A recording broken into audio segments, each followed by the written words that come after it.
नमस्कार। यदि मैं यह कहूं कि भारत को और भारत के प्रधानमंत्री नरेंद्र मोदी को अमेरिका और उसके राष्ट्रपति डोनाल्ड ट्रंप के पिछले कुछ महीनों के अप्रत्याशित बर्ताव के लिए उनसे कोई गिला या शिकवा नहीं होना चाहिए, बल्कि हमें तो उनका एहसानमंद होना चाहिए, तो आप कहेंगे कि ट्रंप और अमेरिका ने विगत दिनों भारत के साथ क्या क्या नहीं किया और उल्टे हमें उनका एहसानमंद होना चाहिए।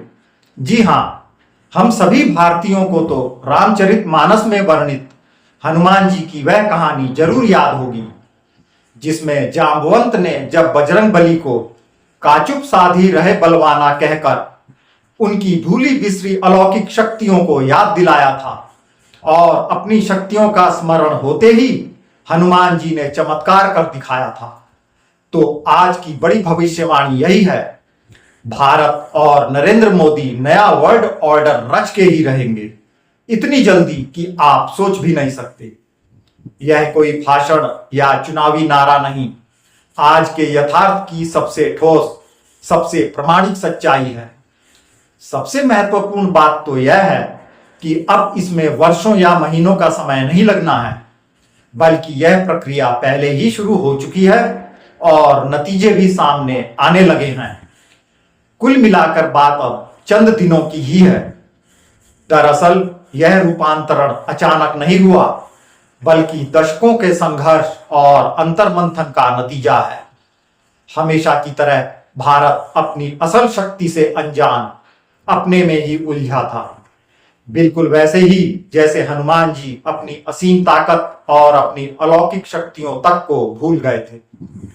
रामकाज के दौरान संकट में लक्ष्मण की बेहोशी के बाद जब जांबवंत ने हनुमान को याद दिलाया, काचुप साधी रहे बलवाना, तब उनके भीतर की सारी सोई हुई शक्तियां जाग उठी। बस वही जांबवंती क्षण भारत के लिए आया जब अमेरिकी दबाव, ट्रंप की आर्थिक सख्ती और तेजी से बदलती वैश्विक सत्ता संतुलन ने भारत और मोदी को उनकी असली ताकत की याद दिला दी। अब भारत की ऊर्जा जाग चुकी है और सारी दुनिया हतप्रभ होकर उसका नया रूप देख रही है। पिछले कुछ वर्षों की घटनाएं गवाह हैं कि अमेरिका और चीन की वर्चस्व नीति यानी दादागिरी, ट्रंप का एक तरफा टैरिफ, रूस यूक्रेन युद्ध, कोरोना के चुनौतीपूर्ण दिन, पाकिस्तान की नापाक हरकतें, इन सब ने भारत को केवल आत्मरक्षा नहीं बल्कि आत्मनिर्भरता के नए मंत्र पर खड़ा किया। प्रधानमंत्री मोदी ने कोरोना के दौर में ही संसद में यह ऐलान कर दिया था, अब एक नया वर्ल्ड ऑर्डर उभरेगा और भारत उसमें सबसे मजबूत खिलाड़ी के रूप में उभरेगा। उनके लिए यह संकल्प, यह नीति और यह भावना हर मंच पर आत्मनिर्भर भारत के रूप में बार बार दोहराई गई। अब भारत किसी पर निर्भर नहीं, खुद पर भरोसा करते हुए दुनिया का अगुवा बनेगा। इन 4-5 सालों में भारत ने सबसे तेज आर्थिक ग्रोथ दर्ज की। रिन्यूएबल एनर्जी, डिजिटल टेक्नोलॉजी, रक्षा उत्पादन और बैंकिंग सेक्टर में कीर्तिमान बनाए और खुद को स्पेस, स्मार्ट इंफ्रास्ट्रक्चर और हेल्थ टेक्नोलॉजी में आत्मनिर्भरता का रोल मॉडल बना दिया। भारत न सिर्फ तकनीक, सैन्य बल, बाजार और सॉफ्ट पावर के मामले में आत्मनिर्भर बना, बल्कि अब उसका नया नारा है, भारत की तरक्की, पूरी दुनिया की जीत। इसका सबसे बड़ा असर यह है कि आज अफ्रीका, सेंट्रल एशिया और ग्लोबल साउथ के लिए भारत प्रेरणा का दूसरा नाम है। प्रधानमंत्री मोदी के शब्दों में, शताब्दियों पुराना वर्ल्ड ऑर्डर अब बदल चुका है। अब समय है कि वैश्विक साउथ खुद नायक की भूमिका में आए। विदेशी मीडिया और विश्व स्तर के विश्लेषकों ने भी मान लिया है कि भारत अब सदी का नायक बनने को तैयार है। फोर्ब्स और ब्रिटिश थिंक टैंक की रिपोर्ट में नरेंद्र मोदी को दुनिया के सबसे प्रभावशाली लीडर माना गया है। उनकी लोकप्रियता वैश्विक सर्वे में 3/4 के पार है।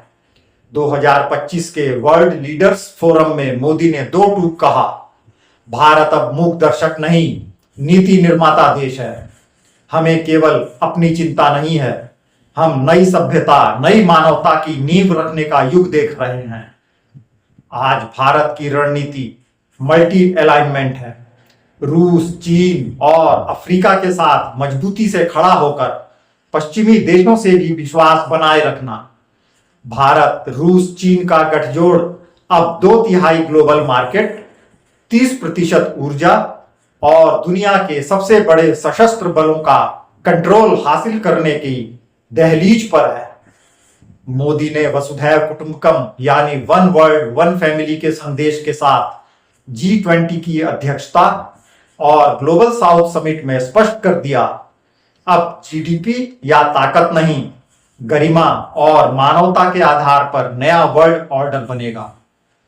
लेकिन भारत के सामने की चुनौतियां बिल्कुल हैं। पाक चीन गठजोड़, ग्लोबल सप्लाई चेन की राजनीति, क्षेत्रीय असमानता, विकास और युवाओं का बड़ा दबाव, लोकतांत्रिक समीकरणों की जटिलताएं, ये सब भारत के सामने हैं। पर मोदी की शैली है, हर मुसीबत को मौके में बदलिए। अफ्रीका, लैटिन अमेरिका या सेंट्रल एशिया जैसे क्षेत्रों में भारत की टेक्नोलॉजी, दवा, शिक्षा और सैन्य साझेदारी ने दुनिया को भरोसे की नई मिसाल दी है। अब अमेरिका हो या यूरोपियन, हर देश और उसके लोग स्वीकार कर चुके हैं कि भारत के बिना अब कोई भी नया वर्ल्ड ऑर्डर टिक नहीं सकता। इसलिए भारत को पश्चिम या ट्रंप से कोई शिकायत नहीं होनी चाहिए, बल्कि धन्यवाद देना चाहिए कि उन्होंने भारत को खुद की पहचान दोबारा दिलाई, उसके भीतर की असली शक्तियां फिर से जगा दी। जैसे हनुमान संकोच छोड़कर पहाड़ उठा लाए, वैसे ही भारत अब झिझक छोड़कर लीडरशिप की ऊंची उड़ान भरने लगा है। इस झिझक या दुविधा की स्थिति से बाहर आना ही बहुत बड़ी बात है। अब नरेंद्र मोदी बिना किसी संकोच के खुलकर और ताल ठोक कर मैदान में कूद पड़े हैं। उनके साहस और बुद्धिमत्ता के कायल दुनिया के अनगिनत देश, जो अमेरिका और डोनाल्ड ट्रंप की आर्थिक और राजनीतिक दादागिरी से त्रस्त हैं, स्वाभाविक रूप से मोदी के साथ खड़े नजर आ रहे हैं। नतीजा, अब भारत की मान्यता सहानुभूति की मोहताज नहीं, सम्मान और अपरिहार्यता के स्तंभ पर टिकी है। हर दिन कोई नई डील, कोई नया टेक लॉन्च, कोई नया निवेश या नई विदेश नीति, पूरी दुनिया के समीकरण बदल रही है। नए वर्ल्ड ऑर्डर की चर्चा आज किसी एनालिस्ट की राय नहीं, भारत और पूरी दुनिया की मौजूदा हकीकत बन चुकी है। नरेंद्र मोदी रूपी हनुमान जी को अपनी समस्त शक्तियों का स्मरण हो चुका है और वह काचुप साधी रहे बलवाना मंत्र से जागकर नए वर्ल्ड ऑर्डर की पटकथा लिखने में रात दिन जुट चुके हैं, इस भरोसे के साथ कि भारत की हर उपलब्धि अब पूरी मानवता की उम्मीद होगी। वैसे आपका क्या मानना है? क्या हम सभी को विश्व मंच पर बहुत जल्दी ही बड़ा उलटफेर देखने के लिए तैयार रहना चाहिए? जरूर बताइएगा।